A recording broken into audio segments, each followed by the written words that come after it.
White dreams it was his very first lesson. His hand rested on the door handle, frozen in place. His heart was racing, afraid his excitement might betray him, so he took deep, heavy breaths. Everything he was about to experience played in his mind like a film he had already seen. The moment he stepped inside, the children would rise noisily to their feet. His first words, the introductions. Each student standing up one by one to say their names. These were the important scenes of the film.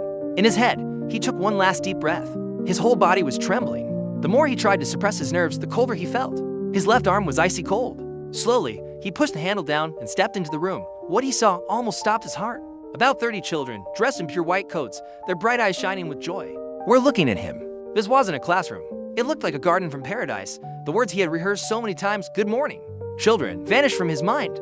He just stood at the door, mesmerized by the beautiful sight. A child walked up to him and said, "Teacher, the bell is ringing. May we leave?"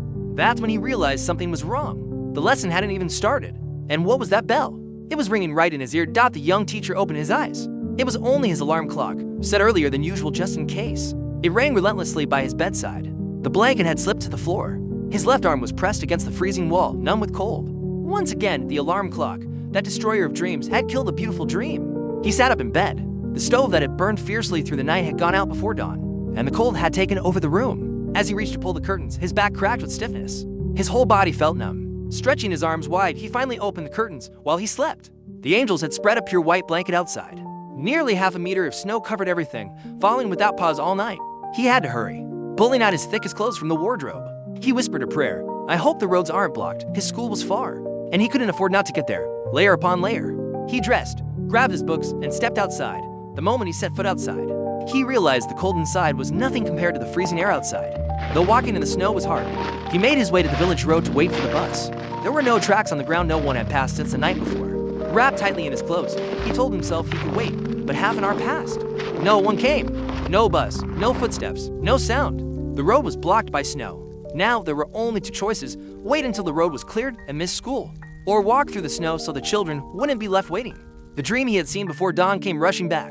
He remembered every detail of it, as if living it again. A fire of passion burned within him, melting the mountains of snow in his path.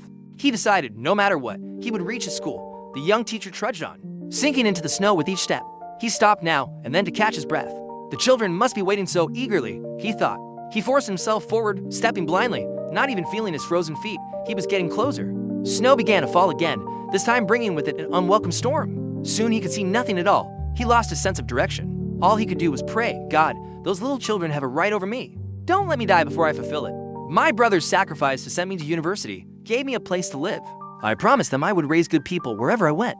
Please, God, let me keep my word. Help me, show me the way. Please help me. He didn't know which way he was going. Without realizing it, he dropped the books he had been holding. The only thought left in his mind was to reach the school, but each step became heavier. His snow-covered legs refused to move. His eyelids grew heavier with every second. Struggling to open his mouth, he whispered the same words again and again, God, give me strength. The storm, the snow, the wall of cold it was impossible to push through any longer. His stumbling steps gave the answer he feared. He collapsed where he stood. With the last of his strength, he tried to rise again, but his body refused. When his eyes finally closed, the storm had stopped. The snow and the cold were gone. Instead, dressed in white robes, about 30 children stood before him, their faces glowing, their eyes full of light. Smiling, they all said in unison, Welcome, teacher. We knew you would come, and just like in his dream, he was now inside the Garden of Paradise. Days later, the villagers found him. Snow had covered his body. The white shroud of winter had become his final shroud.